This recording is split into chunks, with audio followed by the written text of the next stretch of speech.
Les damos la más cordial bienvenida a la sesión 7, que es el orden de género en la universidad. El día de hoy nos acompaña el doctor Víctor Hugo Anaya Muñoz, es director de Planeación, Vinculación y Proyectos Especiales. Él va a moderar la sesión del día de hoy. Y bueno, sin más por el momento, le cedo la palabra, doctor. Muchas gracias. Eh, Hola Irma, muchas gracias. Hola a todas las personas que nos acompañan en esta sesión del día de hoy. Eh, hoy vamos a tener tres presentaciones. La primera de ellas a cargo de Rubén Hernández, que no sé si ya se conectó, Irma. Ah, es que no Sí, lo aquí veo. Ay, ando. perdón, Rups, ya te vi, disculpa. Es que, no te veía. La segunda a cargo de Martín Salmavide, también de la SIGU, y la tercera a cargo de Sandra Barranco, también de la SIGU. Para comenzar y entrar directamente en materia, me voy a permitir leer una breve semblanza sobre Rubén y después pasamos a su presentación. Al final de las dos primeras presentaciones perdón, de las tres presentaciones habrá un espacio para preguntas y respuestas y entonces, bueno, les pido que, dado que tenemos ciertas limitaciones temporales, tratemos de apuntarlas a menos de que sea algo muy urgente y las hagamos al final, por favor. Entonces, comienzo con la semblanza de Rubén. Rubén Hernández Duarte realizó estudios políticos sociales en la Universidad Nacional Autónoma de México, ha colaborado en proyectos de investigación en la UNAM y en el Centro de Investigaciones y Estudios Superiores de Antropología Social, el CIESAS. Su trabajo académico se interesa por la vulnerabilidad de los académicos a la luz de las violencias y el cuidado de la salud desde los enfoques de género y juventudes. Estuvo a cargo de la Secretaría de Igualdad de Género, el Centro de Investigaciones y Estudios Sociales y Estudios de Género, perdón, el CIEG de 2017 a 2020. Es docente de asignatura desde 2015 y actualmente responsable de Dirección de Inclusión y Prácticas Comunitarias de la Coordinación para la Igualdad de Género de la UNAM. Sus líneas de investigación son riesgos, salud sexual, violencia de género y juventudes. Rubén, por favor, si tienes tu presentación y la gustas compartir, adelante. Claro que sí, Víctor, con mucho gusto. Les agradezco la invitación para poder estar aquí con ustedes. Si me ven volteando hacia abajo es porque estoy colocando mi cronómetro para no pasarme del tiempo que tenemos previsto para la presentación que con mucho gusto he preparado por ustedes. Y nada más en lo que termino de ajustar mi cronómetro, aprovecho para saludar con mucho gusto y con mucho cariño a todas las personas que están en este espacio, en este proceso de capacitación.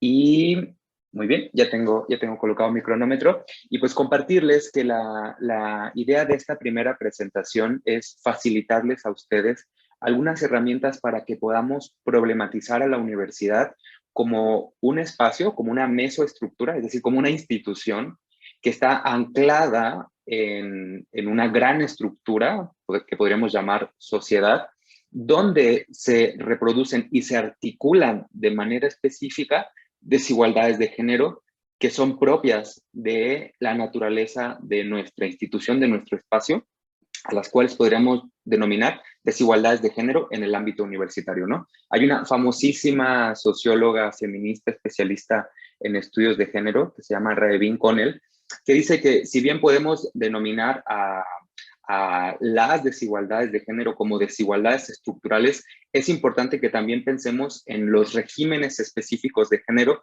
que se articulan en cada una de las instituciones y en cada uno de los ámbitos de la vida. Por eso es importante que problematicemos qué pasa, por ejemplo, en el derecho, qué pasa en los deportes, qué pasa en el ámbito legislativo o jurídico de la impartición de justicia o de los derechos humanos.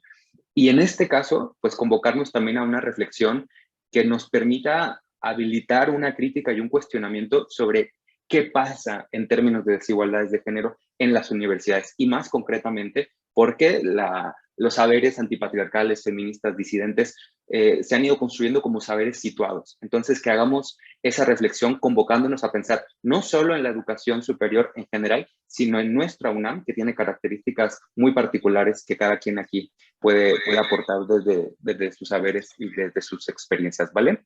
Entonces, les voy a compartir la pantalla, mi pantalla. No sé si ya la pueden ver.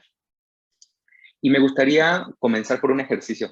Entiendo que no ha sido, o no necesariamente la idea es que estas presentaciones tengan un horizonte tan participativo, porque le damos prioridad a facilitar ciertas herramientas conceptuales y metodológicas, pero aún así, tal vez procurando tardarnos, ¿qué quieren? Unos 2, 3 minutitos, les propondría que iniciemos colocando los saberes propios de cada una de las personas que estamos en este espacio. Cuando leemos esta frase, en la UNAM hay igualdad de género, ¿cuándo? ¿Qué completarían ustedes? ¿Cómo completarían esa frase? ¿Con qué experiencia? ¿Con qué concepto? ¿Con qué narrativa? ¿Con qué imaginación? Porque también podemos imaginar si consideramos que no hemos logrado llegar a ese momento en el que nos vivimos sustantivamente desde la igualdad de género. No sé si en el chat pudieran ustedes aportar ideas para completar esta frase, que nos va a servir como materia prima para hacer una reflexión un poquito más profunda que con mucho gusto les tengo preparada. Voy a ir leyendo algunas frases que ustedes compartan en el chat, y si alguien también quiere tomar el micrófono, pues cómo no, también con gusto lo puede plantear desde esa modalidad. Con gusto leo a Sonia Sánchez, que aprovecho para saludar. Sonia, buen día. Nos respetemos. Muchas gracias, Sonia. En la UNAM hay igualdad de género cuando nos respetamos. Una muy buena acotación, ¿no? Quizás, Sonia, si tienes oportunidad, el respeto en qué términos, por ejemplo, lo imaginaríamos, lo pensaríamos o lo propondríamos.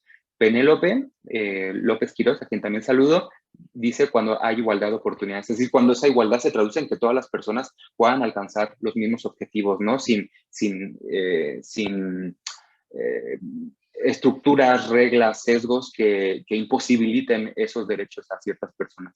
Muchas gracias, Penélope. Muy de acuerdo en pensarlo en términos de oportunidades. Dalia Vanessa, también saludo con gusto, donde todos somos tratados de igual forma a pesar de ser diferentes entre nosotros.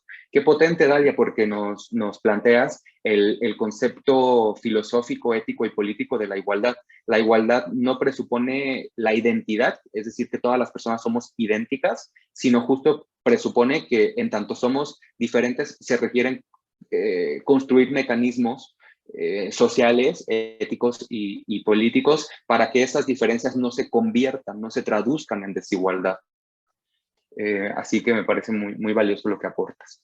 Penélope López Quirós también remarca el respeto y pues así como también Sonia nos lo planteaba, me parece fundamental y quizás podemos también ir caracterizando un poco más qué es lo que entendemos por respeto. Claudia Cristina Chivichi. Yo soy fan de ti, Claudia, de tu trabajo. Claudia comparte cuando realmente las personas nos damos cuenta de nuestros sesgos. Muchas gracias, Claudia. Sin duda, ¿no? El proceso de igualdad de género implica también darnos cuenta de cosas, ¿no? Aprender a ver desde ciertos lugares la alteridad, es decir, el lugar en el que nos ubicamos y que nos da un espacio situado y la manera como ese lugar también articula y puede articular relaciones con otras personas donde no pese más la visión de algún grupo, de alguna persona. Luis Felipe, también te saludo con gusto, Luis Felipe, respeto, ahí hay una aportación más sobre el respeto. Ruth Esther Villanueva, también muchos saludos. Ruth plantea que en la UNAM hay igualdad de género cuando se da igualdad de oportunidades para hombres y mujeres. Muy bien, muchas gracias, Ruth. Es una de las fórmulas sustantivas fundamentales de la igualdad de género, la igualdad entre mujeres y hombres. Ahora vamos a hablar también de cómo esa igualdad de género, sin menoscabo de esta fórmula en la que hay igualdad en este binomio, también incluye la igualdad hacia otros grupos sexogenéricos. Pero me parece muy importante lo que aportas. Marisol Reyes plantea que en la UNAM hay igualdad de género cuando se escriben planes de trabajo. Excelente, Marisol. Una visión constructiva, ¿no? Una visión propositiva de qué tenemos que hacer o qué haríamos en la práctica, en la vivencia, justo para que hubiera igualdad de género y en qué se traduciría en la especificidad de la labor sustantiva y de las labores, funciones sustantivas que realiza la universidad. Así que me parece maravilloso lo que has planteado. Isabel dice, donde todos tenemos las mismas oportunidades. Muchas gracias. Me voy a ir más rápido para a ver si aprovecho para leer a todas las personas. Antonio dice, las iniciativas de equidad de género que se están implementando sean parte de la vida universitaria. Buenísimo, Antonio. Remarcarlo desde la vida sustantiva de nuestra especificidad como universidad. Laura dice, hombres y mujeres tienen las mismas oportunidades de ascenso. Genial, desde la idea de igualdad de oportunidades y de la igualdad entre hombres y mujeres, que como les adelantaba, ahorita vamos a complementar con otros elementos. Andrea Rodríguez dice, me siento cómoda en un ambiente donde predominan los hombres.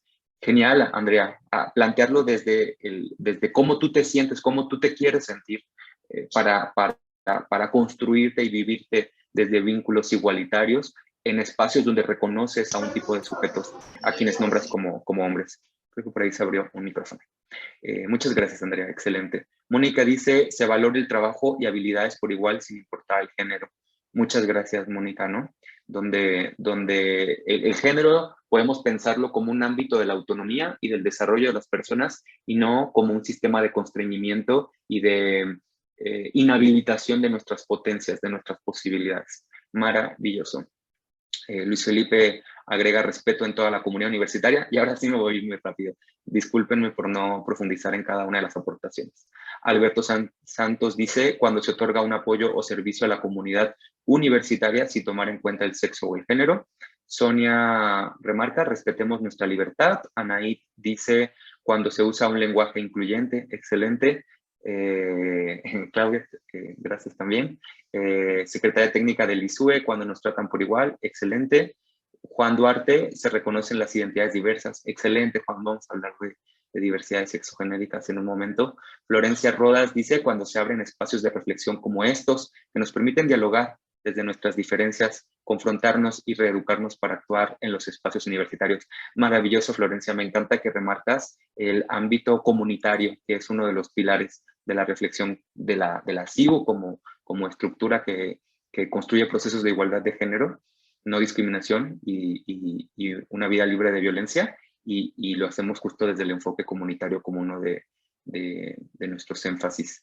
Tania dice, cuando respetamos las diferencias de pensar, de vestir, ser, comportarse, hablar, etcétera. Justo, Tania, vernos desde la alteridad. Todas las personas somos diferentes y importa que nos reconozcamos en esa red de diferencias. Ya solo quedan 3 aportaciones más. Una es de Marco Virgilio, que dice, cuando la planta académica y administrativa se encuentra en equilibrio en todos sus cargos sin importar la jerarquía, y cuando el cuerpo estudiantil en sus diferentes licenciaturas cuenta con un equilibrio de alumnos hombres, mujeres y de otras diversidades. Me encanta la manera como lo fraseas, Marco. Ana Torres dice, todos los espacios son seguros para todas las personas de su comunidad sin distinción de género. Buenísimo, buenísimo, Ana. Y finalmente, Elizabeth, existe un mismo acceso a los derechos, oportunidades y se reconoce la diversidad de las personas y se promueve el respeto y se establecen mecanismos para que se construyan espacios seguros. Muchas gracias, Elizabeth. Quisiera aquí, voy a dejar de compartir la pantalla un segundito nada más, porque la intencionalidad de este primer ejercicio era que como grupo, que estamos confluyendo en un proceso formativo en relación con el entendimiento de los desafíos que existen en la universidad para construir desde el ámbito de nuestras responsabilidades un mundo, una comunidad universitaria igualitaria, libre de discriminación y de cualquier forma de violencia. Al hacer este ejercicio, no sé si ustedes se dan cuenta de algo. No sé si alcanzan a notar algo a partir de lo que ustedes construyeron en sus propios planteamientos y al escuchar lo que plantean sus colegas, las demás personas que estamos en este espacio. Al leernos, al escucharnos, reconocemos algo, identificamos algo, vemos algo que previamente no habíamos visto a la hora de problematizar y pensar en la universidad.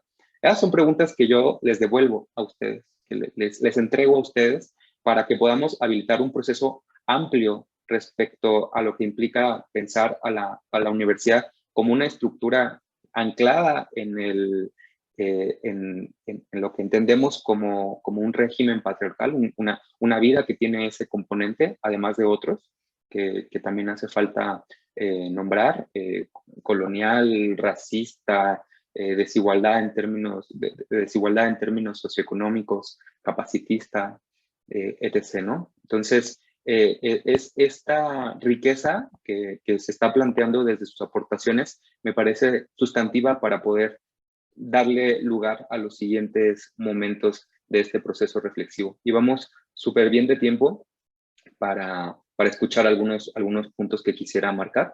Solamente antes, como está levantada la mano de Judith, y si alguien más también la quiere levantar y comentar algo, me gustaría también dejar un momentito para que ustedes planteen si se dan cuenta de algo, si están viendo algo a partir de esta primera reflexión. Adelante, Judith, por favor. Gracias, buenos días. Igual lo que estoy viendo es, hasta cierto punto, yo hubiera pensado que no habría igualdad de género en la UNAM, pero con esto que se está mencionando, empieza a haber igualdad de género. Empezamos a reconocer en qué ambientes podríamos estar teniendo esa igualdad. Eso es lo que yo veo.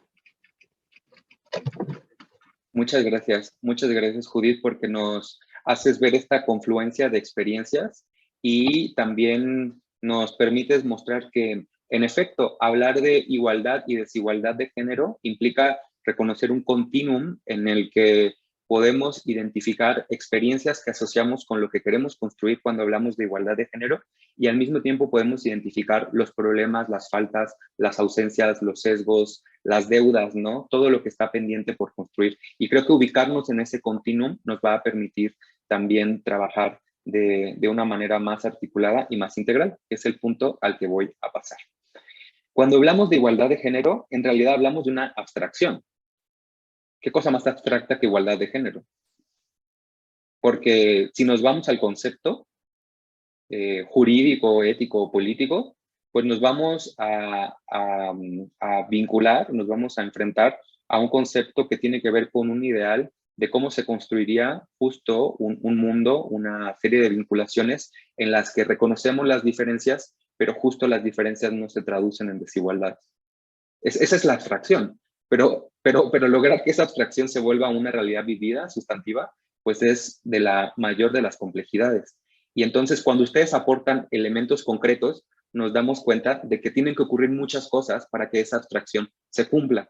Y entonces, el presupuesto de la exposición que preparé para ustedes, y que es en lo que ahora me voy a detener 20 minutos, es a que identifiquemos que en realidad la igualdad de género como proyecto de vida, como proyecto colectivo, implica en realidad reconocer un fenómeno complejo y la integralidad de una serie de acciones que podríamos nombrar ejes o rutas o caminos o componentes que tendríamos que pensar de manera articulada para en la conjunción de todos esos elementos llegar al cumplimiento de esa abstracción, de esa meta, que sería la igualdad real, la igualdad vivida, la igualdad sustantiva, ¿no? Y por lo mismo, para poder hacer operativa esa misión, muchas veces tenemos que recurrir a la herramienta del análisis, es decir, de la descomposición en elementos de algo que en abstracto no necesariamente siempre estamos viendo, ¿no? Y entonces lo que les voy a proponer es que para pensar a la universidad nos demos la oportunidad de entender que no vamos a lograr solamente, por ejemplo, emparejando la matrícula, llegar a ese ideal de la igualdad sustantiva, si bien avanzamos con ese emparejamiento, sino que necesitamos ir pensando en muchos elementos. Incluso no vamos a llegar a ese ideal solamente erradicando la violencia directa por razones de género, si bien avanzamos, porque también vamos a tener que tomar en cuenta otros elementos para cumplir esta ambición tan grande que nos estamos planteando, ¿no? Entonces, les voy a plantear, en primer lugar, cómo se inscribe la universidad en el panorama nacional de la educación superior. Mi colega Martín Samalvide les va a compartir con más detalles algunos datos que sería importante que ustedes tuvieran a la mano, pero solamente como contextualización, les comparto que hay un proyecto que se llama el Observatorio Nacional para la Igualdad de Género en las Instituciones de Educación Superior, ONIGIE, así lo pueden encontrar en sus siglas, Si lo ponen en Google van a encontrar la plataforma.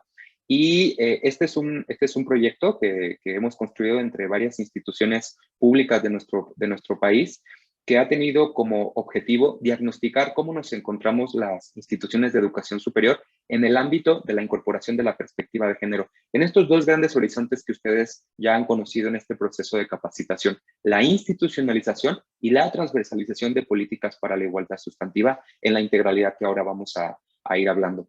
Al hacer este diagnóstico, que comenzó en 2017 y que ahora vamos en el cuarto año de actualización, llegamos hasta a una medición que corresponde al año 2020, nos hemos dado cuenta de la dificultad que tienen las instituciones de educación superior para cumplir con esta meta que nos estamos proponiendo de construir espacios igualitarios libres de discriminación y de violencia, al menos desde la propuesta de políticas específicas para esta materia, ¿no?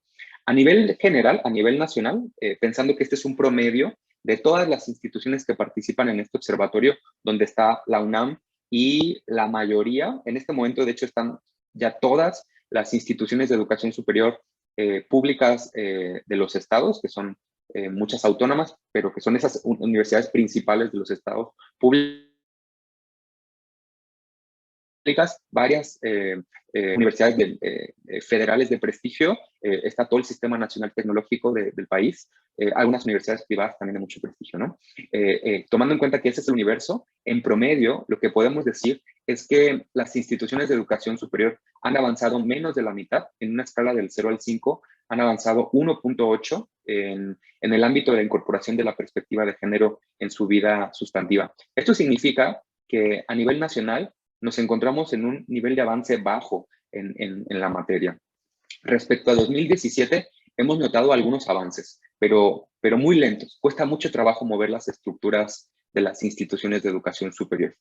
Actualmente, con la última medición que tenemos, la de 2020, sabemos que solo 3 CIEs de más de 50 que participan en este proceso han alcanzado una puntuación arriba de 3. Ahora, más adelante, Martín les va a decir la UNAM cómo anda en esos valores, pero bueno, la UNAM es una de esas 3 universidades que van a la delantera, sin decir que ha llegado al nivel más deseable de avance, ¿no? 26 IES de las más de 50 que participan reportan un avance general menor a 2 puntos, por eso el promedio baja, ¿no? El promedio no llega al 2. Y cuando reconocemos los dos procesos que hemos estudiado, importantes para hablar de perspectiva de género en las CIES, nos hemos dado cuenta que a las instituciones de educación superior lo que más trabajo les ha costado es transversalizar sus políticas de igualdad de género. ¿Se acuerdan qué significa transversalización? Significa lograr que las políticas centrales, que muchas veces se institucionalizan, y eso es importante, permeen en toda la composición de la vida de una organización. Y cuando hablamos de transversalización, por ejemplo, de la universidad o de cualquier institución de educación superior, estamos hablando de transversalización, en primer lugar, en todas sus estructuras de su marco organizacional, en todas las entidades y dependencias, como aquí la nombramos. Pero al mismo tiempo, transversalización en todas las poblaciones, en la académica, en la estudiantil, en la administrativa y en las subpoblaciones que hay en cada una de esas poblaciones, ¿no? Porque sabemos que hay población estudiantil de bachillerato o de nivel medio superior, de nivel posgrado. En el personal académico hay nombramientos, en el personal administrativo también. Tenemos autoridades, tenemos personal funcionariado, personal de confianza, personal de base, ¿no? Y todo eso implica a la hora de pensar la transversalidad porque son todos esos componentes los que tienen que ser reconocidos. Y luego, además, hablaríamos de la transversalización en todas las funciones, en las funciones sustantivas, en las funciones operativas, ¿no? En los deportes, en la cultura, en la educación curricular, en la educación no curricular. En realidad, transversalización significa universalización. Y lo que hemos identificado es que a nivel general, a nivel nacional, a las CIES les cuesta mucho trabajo este proceso de permeabilidad y logran de manera, no digamos inmediata, pero quizás más fácil, colocar ciertos elementos del proceso de qué queremos construir a nivel, por ejemplo, de grandes reglamentos o de grandes declaraciones o de grandes procesos generales, donde no siempre se llega a la especificidad de ciertos grupos, ¿no? Este eje, y ahí vamos a empezar a identificar la complejidad y la integralidad de pensar a la igualdad de género como un fenómeno multidimensional.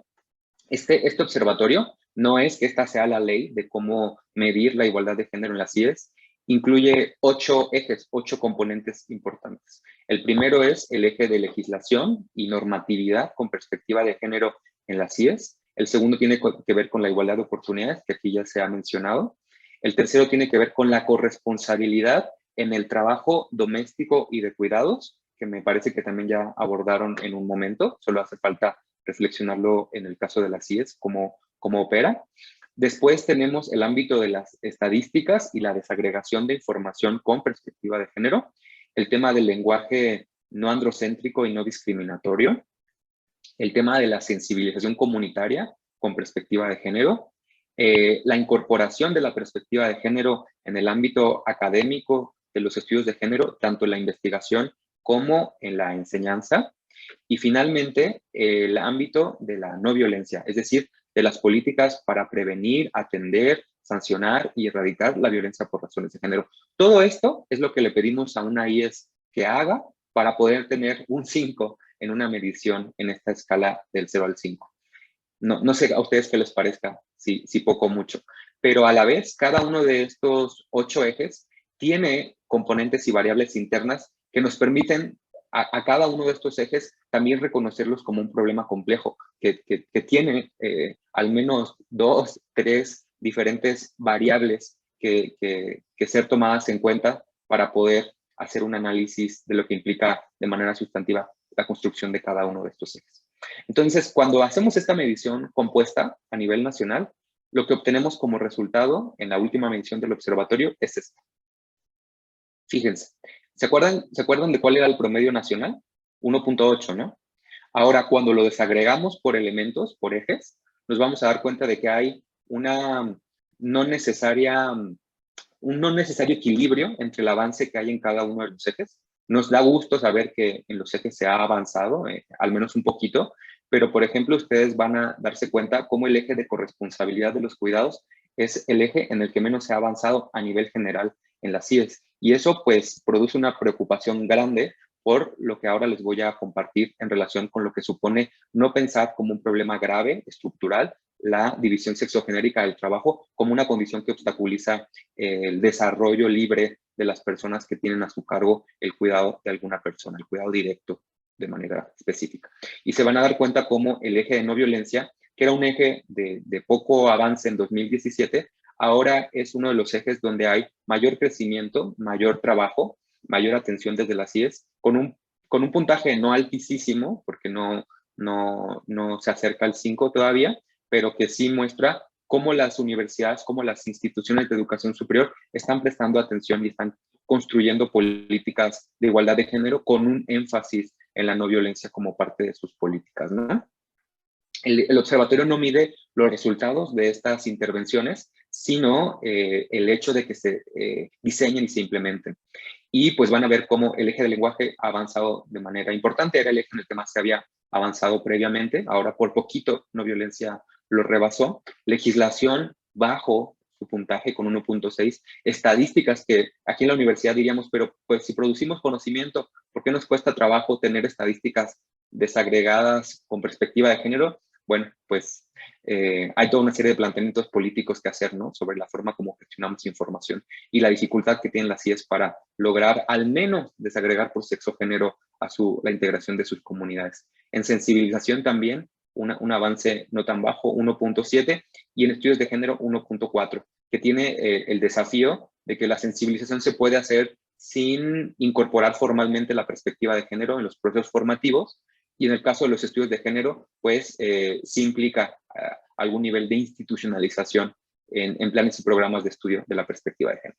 Muy bien, pues ese es el panorama nacional de las instituciones de educación superior. ¿Cómo nos vemos en el caso de la UNAM? ¿Cómo resuena la existencia específica de la UNAM en este marco de desigualdades y de dificultades que tenemos las CIES para alcanzar la igualdad sustantiva? Bueno, pues he hecho una propuesta porque me tardaría mucho si les narrara de manera específica cada una de las desigualdades que hemos identificado en la UNAM.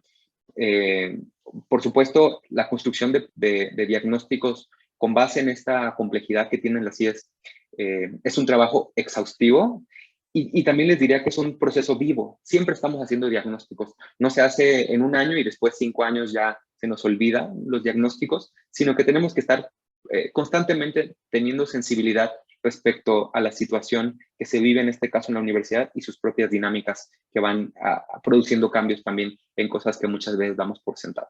Entonces, les voy a plantear 4 grandes componentes de desigualdad de género. En su interior hay algunos específicos, pero a través de esta hipersimplificación de la exposición, lo que voy a permitirme compartirles a ustedes es que los desafíos que tenemos en la universidad tienen que ver con muchas cosas, no solo con una.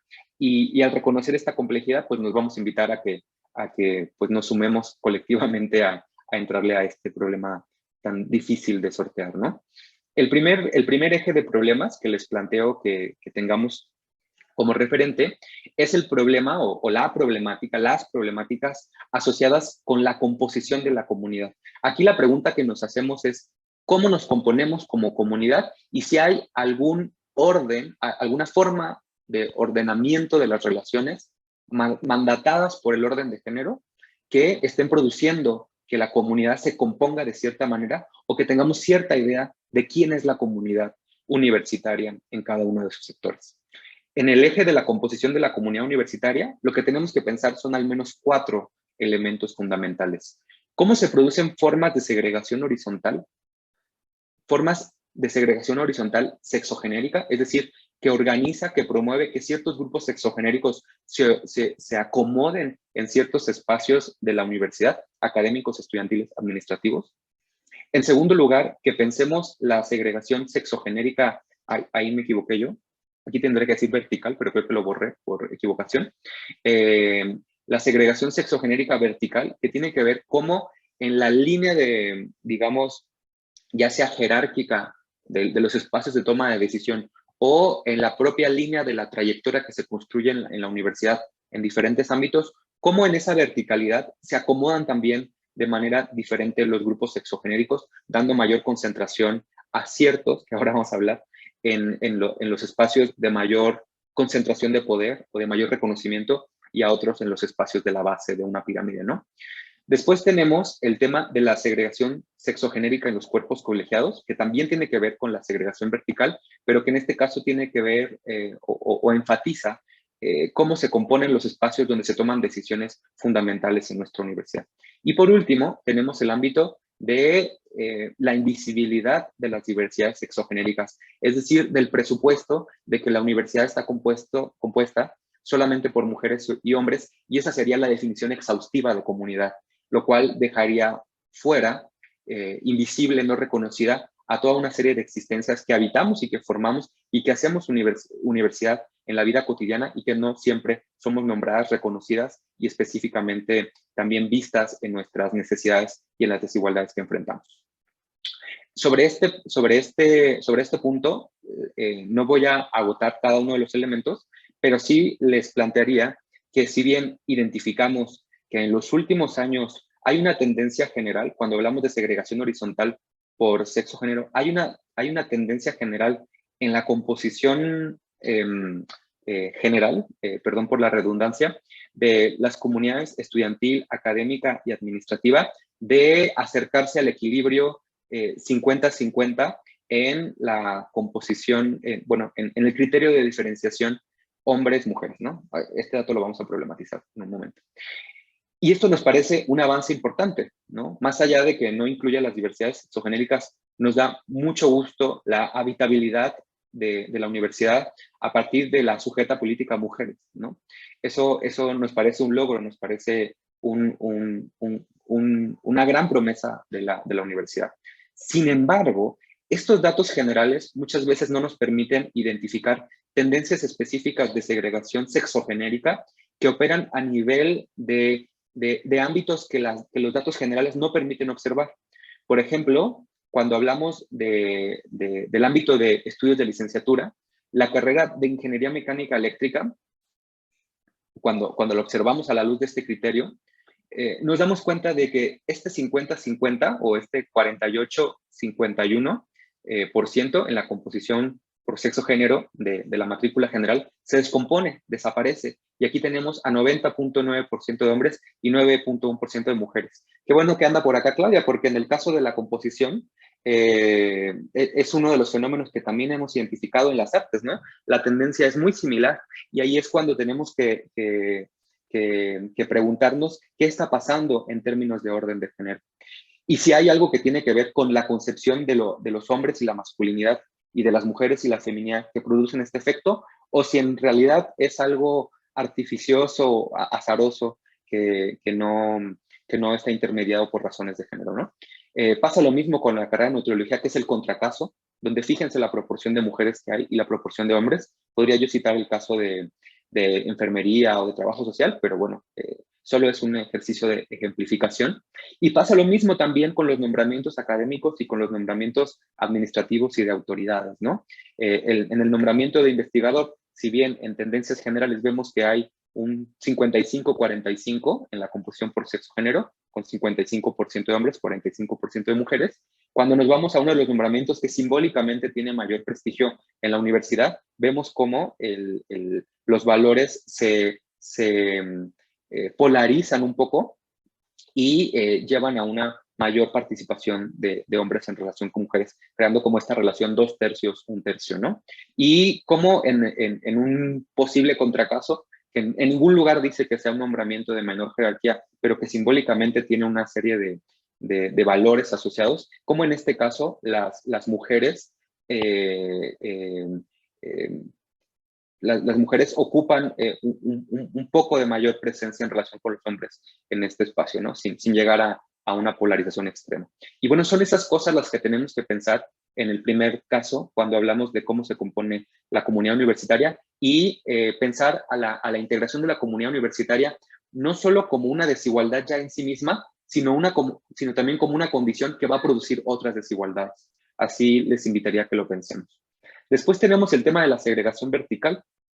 Cuando hablamos de segregación vertical, ¿se acuerdan que les decía? Nos referimos a cómo por razones de sexo-género se acomodan de manera diferente los grupos en un espacio de jerarquía y de toma de decisión. Aquí les estoy compartiendo datos de 2020 que provienen justo del observatorio que les compartí hace un momento, que nos muestra la ocupación en términos de mujeres y hombres de las direcciones administrativas y académicas de nuestra universidad. Fíjense cómo andábamos en 2020 en términos de mujeres titulares de entidades académicas, un poquito más de mujeres titulares de dependencias administrativas, pero ambas bastante lejos del 50% en un equilibrio con los hombres, cuando hemos dicho que en términos generales hay bastantes mujeres académicas y hay bastantes mujeres trabajadoras administrativas, ¿no? Entonces, ahí está pasando algo y tenemos que pensar el género en términos también de producción de jerarquías y de accesibilidad a espacios, ¿no? Ahí hay otra problemática que construir.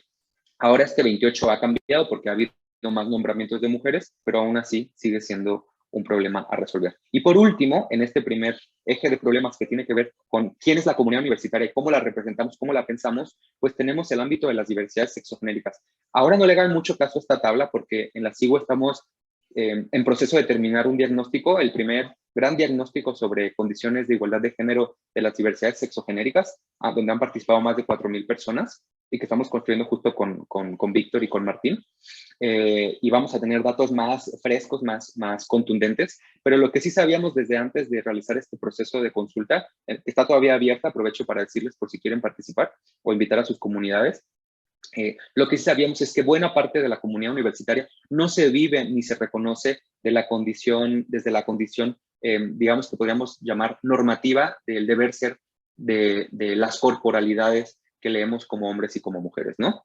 En el nivel de bachillerato, que es donde hay una mayor insurrección a los mandatos binarios del orden de género, sabemos que hay más de 10% de personas que se reconocen desde alguna condición de diversidad, al menos en el ámbito de las vinculaciones erótico-afectivas. Si agregamos identidad de género, expresión de género y otras variables de diversidad sexogenérica, vamos a ver cómo este dato incluso aumenta y este sería un llamado a que pensemos a la universidad desde una relación que nos permite identificar la existencia de mujeres y hombres y también de diversidades sexogenéricas a la hora de nombrarnos y reconocernos como comunidad. El segundo eje, que les decía que nada más son 4, el segundo eje de desigualdades que les planteo que reconozcamos de manera colectiva, después de pensar en quién es la comunidad universitaria y cómo está compuesta, lo podemos denominar el eje de los mecanismos internos de reproducción de las desigualdades de género, es decir, más allá de quiénes somos y cómo nos componemos, qué pasa en la universidad que produce desigualdades y de qué manera participamos las personas en la reproducción de esas desigualdades. Y a partir de este eje de problematización, les propongo que reconozcamos al menos 4 fenómenos. En primer lugar, la ausencia de perspectiva de género en la educación formal y no formal. No como un fenómeno absoluto, sino como un fenómeno que tiene estas polaridades, ¿no? Que ya Judith hablaba hace algún momento, ¿no? Entre el sí y el no de la igualdad. En segundo lugar, la existencia de sesgos de género en la producción de conocimientos y en la toma de decisiones. Claudia también ya lo remarcaba en su intervención y podríamos profundizar si quieren en un momento. La discriminación y la violencia por razones de género como formas vinculares que producen un efecto sobre el bienestar, la integridad y la permanencia de las personas en la comunidad universitaria y que pueden ser un mecanismo de expulsión tanto escandalosa como silenciosa de personas bajo el presupuesto de quién es la subjetividad política que puede habitar la universidad y crecer y ser reconocida. Y finalmente, cómo construimos dentro de la universidad representaciones y usos del lenguaje que nos dotan de significados y de herramientas para representarnos, para nombrarnos, para enunciarnos, para problematizarnos, ¿no? Aquí no les voy a agotar las 4 dimensiones que son muy exhaustivas. Bueno, sería muy exhaustivo, sería mucho trabajo para poder abundarlas, aunque si alguien tiene alguna duda, con gusto problematizamos, pero les traigo algunos datos que también sacamos del observatorio de 2020 que nos permiten ver cómo nos ha costado trabajo en la universidad incorporar de manera sustantiva la perspectiva de género en nuestras funciones clave, ¿no? En nuestras funciones esenciales como universidad. De este lado, ustedes pueden ver el ámbito de los estudios de género y de este lado pueden ver el ámbito de la sensibilización en materia de igualdad de género, no discriminación y una vida libre de violencia. Como ustedes ven, aquí abajito, la universidad tiene un 100% de avance en institucionalización, tanto en lo que tiene que ver con la educación formal, en perspectiva de género, como en la sensibilización de su comunidad. Este 100% tiene que ver con que ya está oficializado el hecho de que la universidad tiene el compromiso de formar y educar para la igualdad de género. Lo que no hemos logrado de manera sustantiva, y por eso estamos aquí con las CINICs, con ustedes como sus integrantes, es lograr que esos procesos se transversalicen en todas sus estructuras y en todas sus poblaciones. Fíjense qué alto es el avance de institucionalización y qué bajo es el proceso de transversalización. Y eso tiene que ver con que no hemos llegado a todos los planes y programas de estudio, con que no hemos llegado a todas las entidades académicas, a todas las dependencias administrativas y a nuestras 3 poblaciones de manera universal, la académica, la estudiantil y la administrativa. Por eso tenemos un avance considerable, pero que no se acerca al 5 en estos 2 procesos. Nos hace falta mucho trabajo por hacer en la universidad en esta materia, de trabajar con las comunidades y más sabiendo la magnitud que tiene nuestra comunidad universitaria en términos de tamaño. Y el segundo elemento que les voy a presentar para reconocer el ámbito de las desigualdades internas de la universidad es la violencia por razones de género. Ustedes ya lo han reflexionado en otras sesiones y solamente les quiero recalcar un poco cómo estamos en el ámbito de la universidad. Lo que sabemos es que tenemos 2 formas de conocer el fenómeno de la violencia y la discriminación por razones de género. Uno es la presentación de quejas y otro es la realización de encuestas o de estudios cuantitativos que nos permiten conocer la prevalencia, es decir, qué tan frecuente es ese fenómeno. ¿Qué tan frecuente es en la UNAM? Bueno, esta es la frecuencia en el último estudio.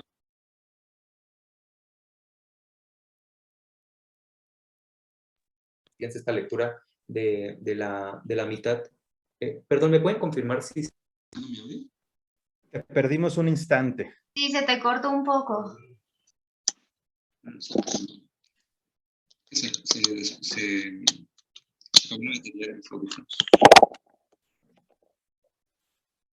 Ahora no te escuchamos.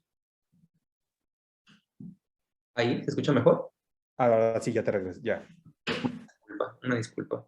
El 35% de las académicas, el 50% de las alumnas y 39% de las trabajadoras administrativas, perdón, reportan haber vivido en la universidad al menos un acto de violencia de género durante los últimos años de su vida universitaria, ¿no? Esos valores son altísimos y son similares a estudios que se han hecho a nivel internacional. Y al pensarlo de manera relacional, lo que sabemos es que la mayoría de todas estas mujeres universitarias que han sido violentadas en la universidad han vivido esa violencia como resultado de la práctica de algún colega varón universitario. Los hombres también viven violencia en la universidad en menor proporción. Sin embargo, lo que es importante que sepamos es que la mayoría de las personas que violentan a los hombres son otros hombres, y vamos a hablar sobre la configuración relacional de las masculinidades como un eje sustantivo para pensar la violencia, ¿no? El tercer eje, ya después de hablar de quién es la comunidad universitaria, cómo nos relacionamos en la universidad y cómo se producen desigualdades internas desde nuestras prácticas, tiene que ver con los mecanismos estructurales de reproducción de las desigualdades de género. Aquí de lo que toca hablar es de grandes estructuras de desigualdad que se articulan en la universidad. No es que la universidad las haya inventado, sino que al no poderlas resolver la universidad, termina también muchas veces reproduciéndola o no sabiendo qué hacer con ellas. Y pues sus efectos son bastante nocivos y bastante perjudiciales para la igualdad sustantiva que queremos construir. Aquí me voy a referir a tres, pero solo voy a abundar en uno. El primero tiene que ver con las subjetividades de género, es decir, con los mandatos de la masculinidad y la feminidad, la omisión de las diversidades sexogenéricas como parte de este binario, y como pues un gran proceso que no depende de las personas que estamos en la universidad. O sea, críticamente podemos agenciarnos, pero en realidad cuando llegamos a la universidad ya se ha hecho buena parte del trabajo de modelación de nuestras subjetividades, desde antes incluso de que naciéramos y con la niñez y en adelante, ¿no? Después, que es el punto que voy a abundar, la división sexogenérica del trabajo y la feminización del trabajo de cuidados. Y finalmente, pues la existencia de normatividad androcéntrica, impunidad y un escaso efecto útil de las normas, es que las normas no operan. No solo las de la universidad, no me estoy refiriendo en particular a la universidad, sino a la normatividad en México, ¿no? Como un gran problema de nuestro país. En el ámbito de la división sexogenérica del trabajo, que es esta gran estructura que orienta a que las mujeres, como sujetos generizados, sean vistos, pensados, educados y esperados para que se dediquen a cierto ámbito del trabajo, y los hombres también como sujetos generizados a cierto ámbito del trabajo. Con las diversidades sexogenéricas hay un problema, aunque generalmente la estructura tiende a leerlas como hombres o como mujeres. Este gran proceso, el que conocemos como división sexogenérica del trabajo, es muy vigente y tiene efectos grandes sobre la posibilidad de construir autonomía e igualdad sustantiva para las personas. Ahora es imposible que leamos a la división sexogenérica del trabajo sin pensar en los efectos que la pandemia ha traído como recrudecimiento de esta desigualdad.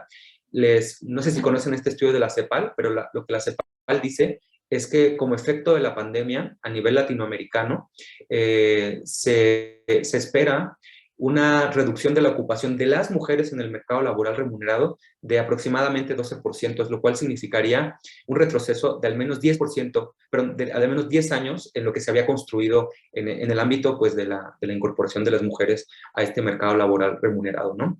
Pensaríamos, ¿y eso qué tiene que ver con la universidad? Bueno, la universidad es un mercado, es parte del mercado laboral en el ámbito público. Y ya hay varios estudios, también estamos a punto de compartir los resultados de otro proyecto que permite diagnosticar esta información en el caso de la UNAM, que muestra que durante la pandemia hubo dos grandes grupos severamente afectados. Las personas que se dedicaban al trabajo académico de campo y de laboratorio, y por otro lado, las personas que tenían a su cuidado al menos a una persona menor de 5 años. En estos dos ámbitos se supo a nivel internacional que diferentes estimaciones como esta, que salió en la revista Nature, había habido una tendencia a la reducción del tiempo que tenían disponible las personas para dedicarse a su trabajo académico, y eso por supuesto tiene una correlación con la productividad y más adelante con el reconocimiento, ¿no?, de las trayectorias y de la construcción de las trayectorias. Este es otro estudio que se hizo en Brasil por la organización Parent in Science, que mostró cómo en 2020, en el primer año de la pandemia, los hombres que no reportaron tener hijas, hijos, hijes, fueron las personas que mayormente lograron alcanzar objetivos académicos, como entregar productos comprometidos. Y en cambio, teniendo a los hombres que declararon dependientes de cuidados, un poco abajo de estos hombres independientes de cuidado, las mujeres que sí declararon hijas, hijos, hijes, menores de 5 años, fueron quienes menos lograron cumplir con estos objetivos. Y aquí es donde vemos como algo que la universidad no inventó, la división sexogenérica del trabajo, a la hora de pensar en las funciones sustantivas, termina marcando condiciones de desigualdades, que si la universidad no quiere ver, se convierte en corresponsable de que esto, a la hora de ser pensado en términos de evaluación o de reconocimiento del trabajo en general que hacen las personas, se traduzca en una injusticia. Voy a cerrar ya con el último elemento, ya me pasé 2 minutos, pero no me tardo mucho más. El último elemento de la desigualdad que es importante que pensemos en la universidad, y que alguien también ya lo comentaba hace rato, no me acuerdo de su nombre, tiene que ver con la integración comunitaria y los sectores activos que participan contra las desigualdades de género en la universidad. Es decir, lo primero es cómo se compone la universidad. Lo segundo es qué desigualdades reproducimos en la universidad. El tercero es cuáles desigualdades estructurales se articulan en la universidad, más allá de si tengamos una visión ética, política contraria a esos fenómenos, ¿no? Y la última es cómo como comunidad nos articulamos y respondemos a esas desigualdades. Esa es la manera como a mí me gusta ver a la universidad al problematizarla, ¿no? Y sobre este eje solamente tengo 2 diapositivas que voy a enunciar. Lo primero que hay que reconocer es que nuestra universidad se encuentra sometida a un profundo e intenso proceso de conflictividad y de daño en la integración comunitaria de los diferentes sectores que componen a la universidad. Ha habido paros, ha habido tendederos, ha habido pliegos petitorios, ha habido muchas movilizaciones con demandas legítimas y que, sin embargo, desde un punto de vista comunitario, no han permitido siempre la articulación de las comunidades desde un amor por la colectividad y desde un reconocimiento de las diferentes condiciones sexogenéricas de las personas. En todo este proceso, pues, identificamos una subjetividad política muy importante, que es el de las mujeres, sobre todo jóvenes, organizadas, también de muchas académicas y trabajadoras administrativas, pero que nos hacen formular una pregunta: ¿dónde están los hombres? ¿Dónde estamos las diversidades sexogenéricas en este proceso de transformación antipatriarcal? ¿Y cuál es la corresponsabilidad que podemos asumir desde nuestros lugares específicos en este gran proceso de transformación? Y por eso, para cerrar, pues quizás nada más plantear que justo lo que estamos en proceso de armar como parte de un diagnóstico donde no solamente vemos los problemas, sino también las necesidades que es importante que construyamos en términos de propuestas y de apuestas, para que todas las personas participemos en este proceso de transformación. Y pues solo las enuncio para construir una ética comunitaria corresponsable, donde apostemos a la transformación desde esas desigualdades. Tenemos que pensar cómo construir una corresponsabilidad intergenérica, es decir, donde participemos mujeres, hombres y diversidades sexogenéricas desde nuestros lugares. Cómo construir una corresponsabilidad intersectorial, donde participemos estudiantes, personal académico, personal administrativo y autoridades. Cómo construir una corresponsabilidad intergeneracional, donde participemos generaciones jóvenes, adultas y mayores, y no creemos ningún sesgo etario que haga pensar que la revolución está en una generación nada más. Y finalmente, cómo construir una corresponsabilidad interseccional que entienda a la desigualdad de género como un componente de la desigualdad social que siempre se articula con otros sistemas de opresión: la colonialidad, la racialización, la desigualdad socioeconómica y el capacitismo, entre otros. Y bueno, pues con esto cierro la presentación. Les agradezco mucho la atención. Estoy al pendiente de comentarios más adelante. Muchísimas gracias, Rubén. Muy interesante todas estas cuestiones que nos planteas y estas realidades en las que nos confrontas. Más tardecito, un poquito más adelante, platicamos a ese respecto. De acuerdo con nuestro programa de la sesión, toca ahora el turno al doctor José Martín Samalvide Tort, quien nos va a platicar sobre la UNIGIES y las bases de datos centrales en la universidad. Y me voy a permitir leer una breve semblanza de Martín.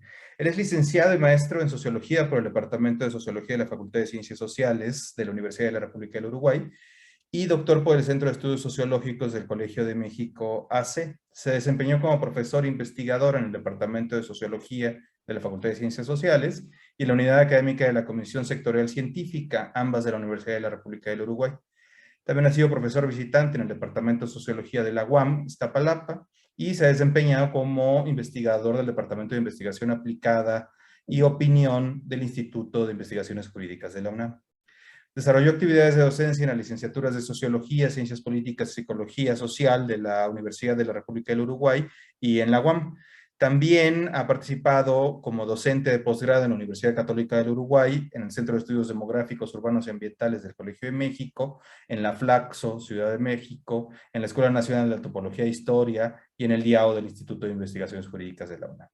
Ha desarrollado actividades en el área de diseño y evaluación de políticas públicas como integrante de equipos de evaluación en la UAM Xochimilco, en el PUEDM de la UNAM, como consultor independiente y como director de evaluación en PRONAFIM de la Secretaría de Economía del Gobierno mexicano.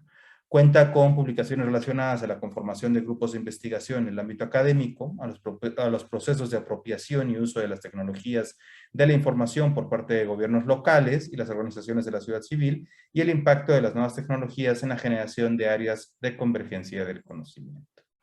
Muchas gracias, Martín, por tomar el tiempo de acompañarnos, y adelante con tu presentación, por favor. Hola, gracias Víctor, buenas. No sé si se me escucha bien, ahí, si tienen problemas me dicen. Lo que vamos a hacer hoy, tenemos poquito tiempo, es repasar algunos indicadores del desempeño de la UNAM.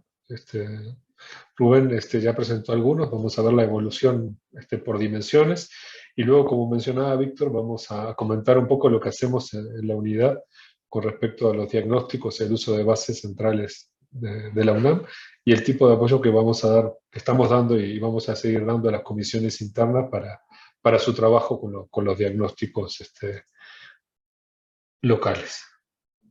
¿Se ve bien ahí la transparencia? Sí, se ven bien. Perfecto, excelente. Bueno, voy a avanzar. Hay una parte que voy a ir un poquito rápido porque tenemos poco tiempo y Rubén ya avanzó sobre el tema, ¿no? Ya les presentó. Así que vamos a ir a esta parte sobre las características del observatorio, las instituciones que los componen, cuáles los objetivos que tiene. Yo destacaría sobre todo la importancia que tiene esta medición para institucionalizar la medición de la desigualdad en instituciones de educación, de desigualdad de género en las instituciones de educación superior, para ser como un insumo hacia el desarrollo de planes de igualdad en estas instituciones, y sobre todo para contar con información sistemática para medir la evolución y sobre todo medir el impacto. Como vamos a ver, si uno no tiene una medición del fenómeno, no puede desarrollar acciones con sustento y que tengan un impacto mayor, ¿no? Es decir, que el diagnóstico, como vamos a ver, es un elemento clave para hacer sustento de intervenciones exitosas. Participa en un conjunto de instituciones, ustedes lo pueden ver en el portal del ONIGES. Ya lo mencionó Ruth, todas las dimensiones que se miden, que vamos a revisar ahora brevemente. A mí lo que me interesa sobre todo es descartar la metodología que tiene, cómo se desarrollan 53 preguntas que están complementadas por 10 más en el caso del 2020. Todo lo que tiene que ver con la interfase, que es muy amigable en el sitio. Y nada más una aclaración, porque bueno, tenemos poco tiempo, es lo que implica el sesgo de medición que tiene el ONIGES. En realidad participan el universo de instituciones de educación superior es más amplio en México, y podemos pensar de que hay un sesgo de cobertura de autoselección. Es decir, las instituciones que participan son las más importantes, las más relevantes del sector público y privado, y hay un universo de instituciones de educación superior en México que no participan y que sería dable a pensar de que su situación es peor en términos de lo que estamos midiendo. No es para deprimirnos, pero sí pensar que el sesgo que tiene nuestra medición es en positivo, ¿no? Que siempre es una subpoblación del universo total. La interfaz un poco que ya se las presentó Ruth. Vamos a ir al desempeño de la UNAM. Como mencionaba, en este gráfico lo que podemos ver en la línea azul es el de desempeño en el periodo del promedio de instituciones participantes. En naranja podemos ver el desempeño de la UNAM. Y aquí en este gráfico vemos el lugar que ocupa en el ranking de la UNAM. Como mencionaba Rubén, la UNAM siempre está entre los primeros lugares, ¿no? de todas las instituciones participantes, ¿no? Ubicándose entre el tercer y cuarto puesto a lo largo de todo el periodo. Cuando vemos el comportamiento de todas las instituciones de educación superior que participan, lo que vemos a lo largo del periodo es primero el comportamiento global, es decir, cuando vemos el valor que tiene en el índice de desigualdad o de igualdad, observamos que el promedio de las instituciones tiene un desempeño bajo. Es decir, en todo el periodo nunca pasa el promedio de un 2 en un índice de 5. Y el nivel de avance que observamos, acá hay un sesgo que tiene que ver, si quieren, vemos con el número de instituciones participantes que pasó de 40 en el 2017 a 52 en los años posteriores. Observamos que hay un nivel de avance relativamente bajo dentro del indicador que bajo, ¿no? Lo cual nos caracteriza el problema y la urgencia del problema y refuerza lo que mencionábamos de la importancia de estas mediciones para tener información fundada para la caracterización del fenómeno. Cuando vemos con el comportamiento de la UNAM en el periodo, con respecto a sí mismo y en comparación con el conjunto de instituciones participantes, en primer lugar vemos que la UNAM siempre se ubica, digamos, dentro del conjunto de instituciones que tienen un mejor desempeño, eso lo vemos también para el ranking, con dónde se ubican en el ranking, pero también lo que vemos es que con respecto al comportamiento global de las instituciones que participan, la UNAM tiene un comportamiento, digamos, mejor. Es decir, que observamos globalmente en el comportamiento del índice, podemos observar que se pasa de 2.4 al inicio del periodo que estamos midiendo a un 3,3. Es decir, que con respecto a sí misma y con respecto al conjunto de instituciones que participan de la medición, la UNAM muestra un nivel de avance superior, ¿no? Pero es un aspecto positivo, aunque tenemos que tomar en cuenta que es un indicador que varía entre 1 y 5. ¿No? Sería deseable que tuviera un comportamiento, un índice mayor en el desempeño. Ahora bien, cuando nosotros esto podemos, como mencionaba este compañero, este índice está incluido diferentes dimensiones de análisis. ¿Se acuerdan que lo que presentamos por aquí? Entonces, cobra importancia ver cómo se descompone este índice, es decir, cómo se comporta la UNAM y el conjunto de instituciones al interior de los ejes o dimensiones que se integran en este índice. El primero, que tiene que ver con la legislación, cuando observamos el comportamiento, primero, como es la tónica de todo el universo de instituciones participantes, tenemos una medición, un valor del índice bastante reducido y con un nivel de avance bastante pequeño, ¿no? Que varía entre un 1,5 y un 1,6 al final del periodo, en el conjunto de instituciones participantes. Cuando analizamos el comportamiento de la UNAM en el mismo periodo, observamos que arranca desde una posición, digamos, media en el índice, y hay un proceso de avance sostenido a lo largo de todo el periodo que culmina con un 3,6. ¿no? Es decir, que ahí la UNAM tiene un nivel de avance significativo, sin llegar todavía al final del periodo con un valor elevado en el índice, que es lo que todos querríamos. El segundo tiene que ver con la corresponsabilidad familiar, como observamos y como mencionaba Rubén, es un indicador en que el conjunto de instituciones tiene un valor reducido y bajo. Vamos a ver que es de los más bajos al interior de las dimensiones que componen el índice. Y cuando analizamos el comportamiento de la UNAM, ahí hay un avance significativo, en el sentido que en el 2017 la UNAM tenía un valor de 0. Acá, si lo notan, es decir, que estaba muy mal al principio de la medición. Y si bien no estamos en un nivel que todos desearíamos, como siempre, vemos que hay un proceso de aumento significativo a lo largo de todo el periodo. ¿Esto quiere decir que las cosas están bien? No, obviamente no. Primero porque estamos midiendo acciones, no el impacto de las acciones. Pero por lo menos se puede apreciar que en el periodo, en el caso de nuestra institución, sí ha habido cambios sustantivos. Tendríamos que evaluar el impacto, que esos cambios tienen, como mostró recién Rups, sobre la distribución de los cuidados y lo que implica, pero por lo menos se pueden identificar acciones que ameritan que nuestra universidad tenga un desempeño superior. Voy un poquito rápido.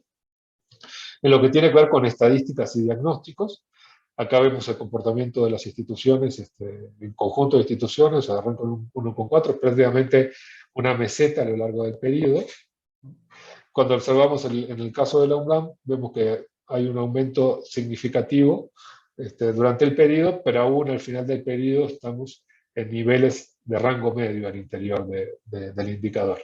Esto a mí es lo que estamos trabajando nosotros en la unidad para fortalecer esto. Esto implica dos componentes muy, muy importantes, voy a profundizar un poco en esto, porque es lo que estamos haciendo en la universidad como coordinación, como coordinación, comunidad y con ustedes. A esto es fundamental porque esto implica, primero, que las estadísticas globales de la universidad incorporen la variable género en sus informes regulares y después que las instituciones específicas desarrollen sus diagnósticos. Esto es súper relevante porque, como les decía, si no contamos con información sistemática sobre el fenómeno ni con diagnósticos locales específicos, esto implica que no podemos desarrollar acciones sustentadas. Entonces, esto es un elemento muy relevante que aparte depende directamente de nosotros, ¿no? De lo que hagamos con los diferentes espacios, ¿no? Es decir, de generar la información y los diagnósticos que en soporte de las acciones. En lo que tiene que ver con lenguaje incluyente, aquí vemos que hay un nivel de avance, estamos a nivel de rango medio en el conjunto de las instituciones, y es donde la UNAM, desde el principio del periodo y al final, registra un buen comportamiento y que llega, en el caso del índice, al valor máximo. Entonces, esto no quiere decir que no haya cosas para hacer, pero sí que es una dimensión donde hay un buen desempeño. Voy avanzando. En lo que tiene que ver con sensibilización de género, acá hay un comportamiento un poco extraño que tiene que ver con la forma que se capturaba la información y con el sesgo que luego tiene la ponderación de las instituciones participantes, pero vemos que hay un desempeño muy bajo en el conjunto de las instituciones, pero que no se modifica mucho a lo largo del periodo. En el caso de la UNAM vemos que hay un proceso de mejora a partir del año 2018, aunque todavía estamos en un rango medio en cuestión de las acciones. En lo que tiene que ver con la investigación, hay un comportamiento casi de meseta. Este efecto tiene que ver con el sesgo del aumento del universo de instituciones participantes, que pasamos en esta medición a 40 y a partir de este año con 52. Pero a nivel de las instituciones más que hay una cierta meseta, y en el caso de la UNAM tiene un comportamiento de rango medio en el indicador, y si bien ha habido avances, el avance es relativamente lento, ¿no? para trabajar. En el caso de la no violencia, vemos que a nivel global es donde el conjunto de las instituciones registran un mayor nivel de avance. Esto tiene también que ver, como mencionaba el compañero, con el nivel de conflictividad y de movilización social, que hace que haya cambios. Y en el caso de la UNAM, si tiene un nivel medio alto en el comportamiento, digamos que no hay un gran avance en términos del último periodo. Entonces sería una oportunidad. Esto básicamente tiene que ver con cómo se ubica la UNAM dentro del ranking en cada dimensión. Es decir, que cuanto menor es el área del gráfico, mejor, digamos, porque implica un lugar, una mejor posición en términos del desempeño, en términos comparativos siempre, porque respecto a un universo de participantes que, como vimos, tienen un desempeño bajo en todas las dimensiones, donde aparecen mayores aspectos de mejora en relación a las otras instituciones, es sobre todo lo que tiene que ver con no violencia y con sensibilización, ¿no? Como aspectos para mejorar la posición en el ranking, aunque como vimos en todas las gráficas precedentes, en todas las oportunidades, en todas las dimensiones, la UNAM, casi todas las dimensiones, la UNAM se ubica dentro de un rango medio y en todas hay oportunidad para mejorar esa posición, esa medición. Lo que vimos aquí es, un poco voy a retomar lo que mencionó Rums, no me voy a detener esto para no perder tiempo. Se registra un bajo valor en el conjunto de las instituciones que participan, con niveles muy moderados de avances. En el conjunto de las instituciones, las dimensiones que tienen niveles más bajos son los de corresponsabilidad y estadísticas y diagnósticos de género. La corresponsabilidad, como mencionaba el compañero, implica un cambio normativo, un cambio de prácticas y de costumbres, que es un proceso más paulatino. En el cambio, en el caso de las estadísticas y diagnósticos, es algo que depende directamente de nosotros mejorarlos. Es decir, que podemos nosotros, desde nuestras acciones, modificar esto, y es un elemento clave para el desarrollo de políticas, ¿no? En el caso de la UNAM, siempre se ubica dentro de las instituciones con mayor porcentaje, y es interesante, si ustedes ven las gráficas, que hay un salto en lo que tiene que ver con el 2020. Cuando analizamos el índice, no se puede imputar causalidad y decir que es un impacto, pero esto está un poco vinculado con lo que tiene que ver con las tareas que empezó a hacer la coordinación desde marzo del 2020, ¿no? Y es dable a pensar que cuando estemos midiendo el desempeño del 2021, esto se manifieste en los valores de los indicadores del UNAM, ¿no?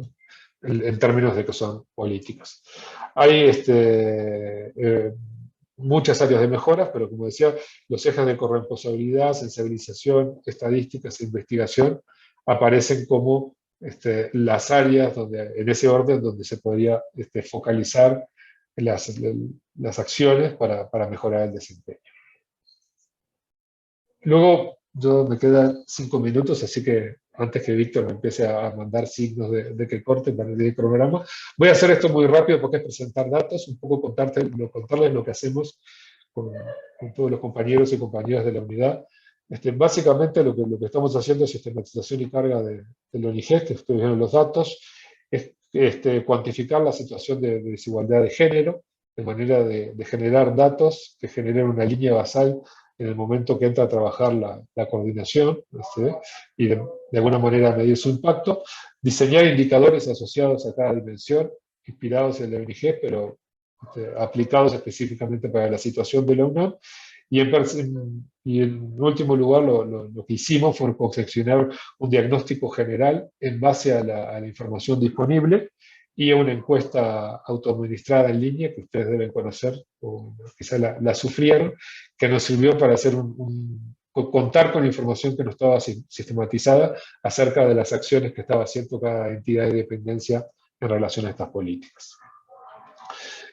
A su vez estamos desarrollando proyectos específicos o sectoriales, uno relacionado que ya estamos cerrando con la inclusión de perspectiva de género en la enseñanza, y con el trabajo con la base de datos de la Defensoría para caracterizar las situaciones de violencia dentro de la UNAM. El diagnóstico que hicimos tiene estas dimensiones: a través de sanción, violencia, corresponsabilidad, segregación vertical, mujeres en STEM, no discriminación, transversalización, que es un poco alineado con lo que hace la ONIGES, pero con indicadores específicos un poquito más afinados o bajados a tierra en relación a la UNAM. Ejemplo de lo que hacemos, voy a ir rápido, es generar indicadores. Esto tomo como ejemplo el eje de vertical, segregación vertical dentro de la UNAM, en base a la información secundaria, caracterizar y generar datos, justamente no se publican dentro de la UNAM la información disponible, sobre la situación de desigualdad de género dentro de nuestra universidad. Acá les presento algunos de los indicadores que están integrados en el diagnóstico general: la población de licenciatura, la participación de diferentes programas, la población académica por sexo, la caracterización por tipo de cargo, por sistemas de estímulo, como son los proyectos, como son PAPIT y PYME. Todos indicadores que nos permiten ya de una manera más afinada trabajar la desigualdad dentro de nuestra universidad. ¿Por qué es importante este diagnóstico? Porque les marcan la tendencia general en relación a estas dimensiones y variables dentro de la universidad, para que ustedes tengan como referencia cuando ustedes hagan su diagnóstico local, es decir, cómo se comporta su institución, su entidad, su dependencia, con respecto a la tendencia general en las instituciones de educación superiores del país, y específicamente cómo se comportan con respecto a la tendencia general dentro de la UNAM. O sea, cómo está mi institución con referencia a la UNAM y con referencia a todo el comportamiento de todas las instituciones de educación superior en el país. Ahí no voy a entrar en cada uno, después lo podemos compartir para que ustedes tengan como referencia. Y luego cierro ya, me quedan 2 minutos, si Víctor está llegando el tiempo. ¿Qué es lo que hacemos nosotros para apoyarlos a ustedes? O sea, nosotros lo queremos hacer que ustedes, cuando hagan sus diagnósticos locales, no gasten tiempo en aquello que nosotros le podemos proveer. No gasten tiempo pidiendo información que nosotros podemos sistematizar y darles a ustedes para que se concentren en aquellos aspectos que son específicos de su institución y que ustedes son los mejores para caracterizar y para medir. Entonces, ¿cuál es nuestro en este trabajo en este sentido? Es aportarles toda la información disponible en la UNAM, de GEAPA, de Federación de Personal, de GEADE, sobre su entidad y dependencia. Ahora vamos a ver qué tipo de información se proporciona, algunos de ustedes ya la tienen, y después, que es una segunda fase, darles apoyo y desarrollo de herramientas metodológicas que ustedes quieren llevar adelante. Es decir, darles apoyo técnico para cualquier tipo de técnica que ustedes, desde una encuesta, entrevistas en profundidad, grupos de enfoque, es decir, capacitarlos o ayudarlos en el análisis de la información, de las técnicas que ustedes consideren que son necesarias para su diagnóstico. ¿Qué tipo de información estamos dando? Con esto cierro, algunos de ustedes ya la tienen. De alguna manera lo que estamos haciendo es replicando las variables que vimos aquí del diagnóstico general para cada una de las instituciones. Voy a tomar como ejemplo lo que le aportamos al Instituto de Biología, es decir, en el caso de segregación vertical, es decir, damos los indicadores para cada una de las entidades y dependencias de las variables que son utilizadas de manera regular para medir desigualdad. Entonces, en el caso de la segregación vertical, las características de la población académica, la situación contractual, la distribución, la caracterización, el tipo de cargos y el perfil, la participación de sistemas de estímulo, el acceso a sistemas de financiamiento y estímulo, es decir, dentro de su institución específica, cómo se distribuyen, ahí tienen todos los datos, el acceso a cargos o roles de poder, ¿no? Miembros de comisiones dictaminadores, comisiones evaluadoras y de PRIDE, etc. Yo con esto cierro, ya cerré el tiempo esta vez, Víctor, ya me apuré mucho, me fue por arriba. O sea, el trabajo nosotros básicamente, la interfase con ustedes la tenemos a través de Sandra y las compañeras que trabajan con ella, pero digamos, tratando de sistematizar la información y proporcionarla, y también estamos abiertos a cualquier necesidad o apoyo que ustedes requieran para proyectos específicos que estén desarrollando. En principio, para este diagnóstico que están elaborando, o para proyectos ulteriores más específicos que ustedes quieran desarrollar. Y siendo las 12:21, cerré perfectamente el tiempo. Y bueno, quedo abierto a cualquier duda y pregunta que todas ustedes y ustedes tengan, para, si no quedó claro o tienen algún requerimiento o alguna duda sobre lo que presentamos. Y bueno, yo quedaría